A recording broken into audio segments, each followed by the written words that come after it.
I think this might be one of the most diverse tournament top cuts that I've had the chance to see this format. Make sure you guys smash the living crap out of that subscribe button so you guys don't miss out on more Oz content. So we have the Olympus Games case tournament breakdown here for Duels Nexus, and let me tell you, this is actually beautiful looking at the amount of diversity that is present on this pie chart, because everything across the board here is a straight one of. You have nothing that's kind of overcoming the competition. You have nothing that looks like it's got an unfair advantage. But I mean, you still have your standard top tier competitors here.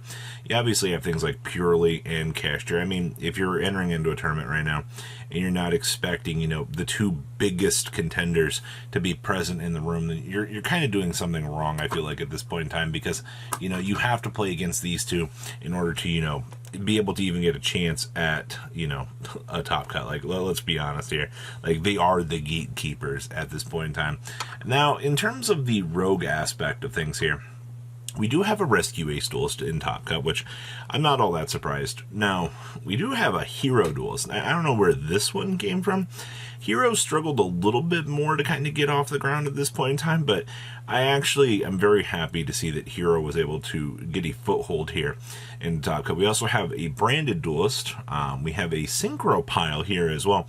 Now, a lot of these synchro pile innovations definitely have been a lot more ahead of their time, it feels like. And I think that's actually really cool. We also had Dragon Link. Dragon Link innovations continue to still showcase some of the bigger value that you can kind of have in a format. I mean, the deck ceiling, or actually the Boral Savage and the Boral End, are two cards that the opponent actually has a hard time outing, so that's actually pretty nice. And we have Unchained as well here. And I mean, once again, this meta is beautiful. This is the kind of snapshot that you want to see coming out of these tournaments, and how, you know, the metagame is shaping up into some really nice directions. Let's pass on over to deck list. Starting things off here for our top 8, we have Purely, and to no surprise, I mean, we're on triple Droll and Lockbird. Droll has been a fantastic card for this deck, this format, and I mean, you've got your combination choices of, do I want to play like Veilers? Do I want to play, you know, additional hand traps like Nibiru in the main deck? This build opted to have the Bells, the Veilers, and the Nibirus in the side deck, so that it could actually pull them if it needed them as a resource later on, you know, in the other half of the game. And of course, we're still sticking to the one Purely Leap. Honestly, you can have the additional copies if you want, but the TCG, it has a little bit harder time making the big cat. It's not to say that, like, it's not possible, but it is a little bit harder to set up here. And then, of course, we are on the 5 books in the main deck with the 1 talents as well. Being able to, you know, board break the opponent with a book, go ahead and start setting up, you know, into the big Zeus or something along the way is going to be one of the best option trees that this deck has going for it. Next up here, we have our Rescue Ace duelist. Wow, straight off the bat here, we are pretty hand-trapped out of our mind here, like, pretty much, with the triple Ash, the triple Veiler, triple Droll. No imperms, but we also have books for the defensive options. Book of Moon. This card has moved in here. You're even citing the triple Book of Eclipse down there as well.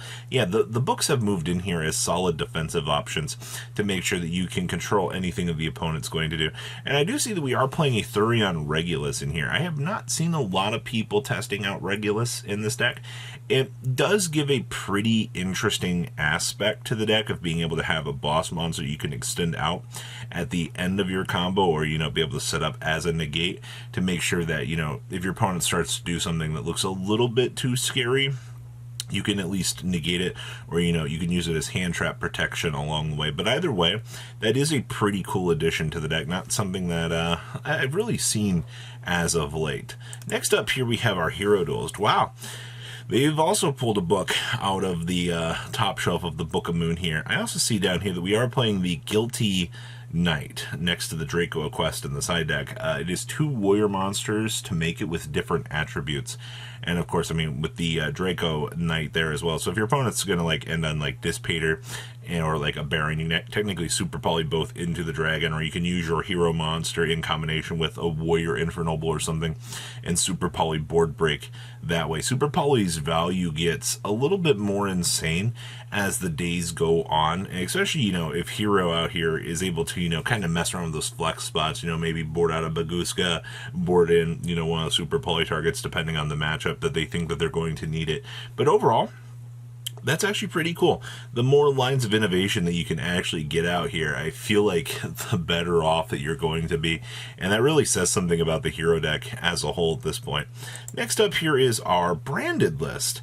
Now, this branded list is main decking a single copy of enemy controller. We're not playing any thrust whatsoever. So when you look at these like particular one-ofs or some of these other things, you kind of like, wow, we have one Dark Ruler, we have Econ, one Droplet, and one Book of Moon, and we're only on 2 copies in the Deer Servant. This list is really tacked out. I think if you are playing so many random one-ofs here, you're trying to throw your opponent off to make sure that they actually can't capitalize or know your ratios in terms of deck building, and that can be an advantage to deck building, don't get me wrong, but I don't know if I'd want to spread out and play like one-ofs in that fashion with a deck like this. But it did work out. They did top 8 the case tournament, so that is something to really consider out here, is maybe diversify the one-ofs and test it out. Of course, we have our synchro pile here. I believe that this is 60 big cards. The first thing I'm going to tell you is the Adventure Synchro Pile. The Adventure package looks like it's going to be the most important part of the deck. That's why you are maximizing. That is triple copies of Faithful Adventure down there in the bottom right, which is actually crazy to me that they have maximized on the number of that, and they are finding success with it. Looking at this pile, it's just how many synchro lines can you go through? What are going to be the best capitalization effects that you can get? See, we're also playing Saurus as a defensive option for this deck as well. And of course, technically, since you've maxed out your numbers here, you don't have to worry about Dead Draw and the Reborn Tengus as much. This is actually hilarious. This is by far, I think, one of the coolest synchro pile decks that I have had the chance to actually see out here. Insane for the value. Next up is our Dragon Link duelist here. Now, Dragon Link's innovations, I mean, it's always going to float around Magna Hut. How much value can you get off of the triple Magna Hut?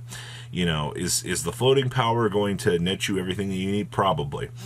We are playing triple copies of Book of Eclipse in the main deck again. Once again, we've gone back to that Book of Moon meta here, where you're able to, out any sort of, board your opponent does, and you're literally clean up aisle 9. See that we are setting the double Eradicator down there as well. If you see the Eradicator, you're probably going to blow your opponent out of the water.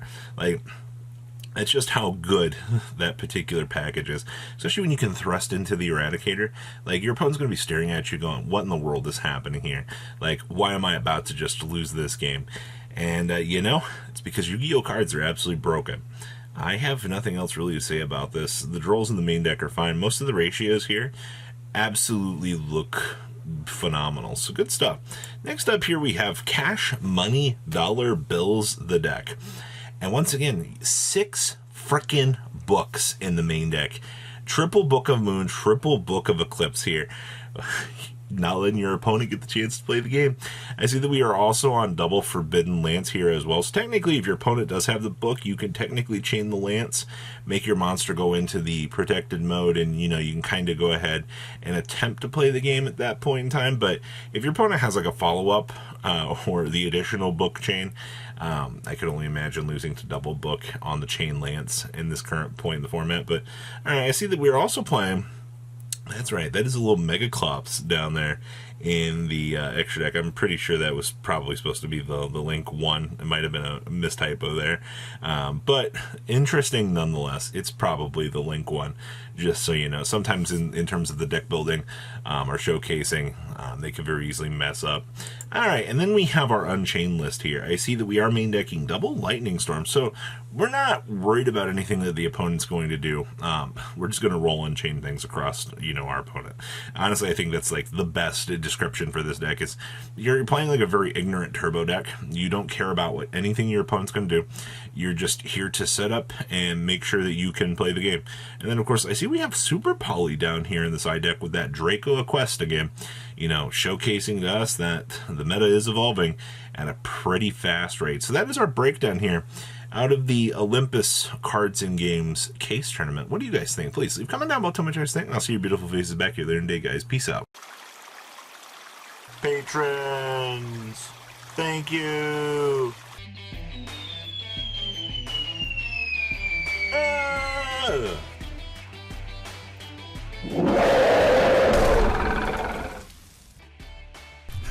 you so much for watching. Check out these other videos.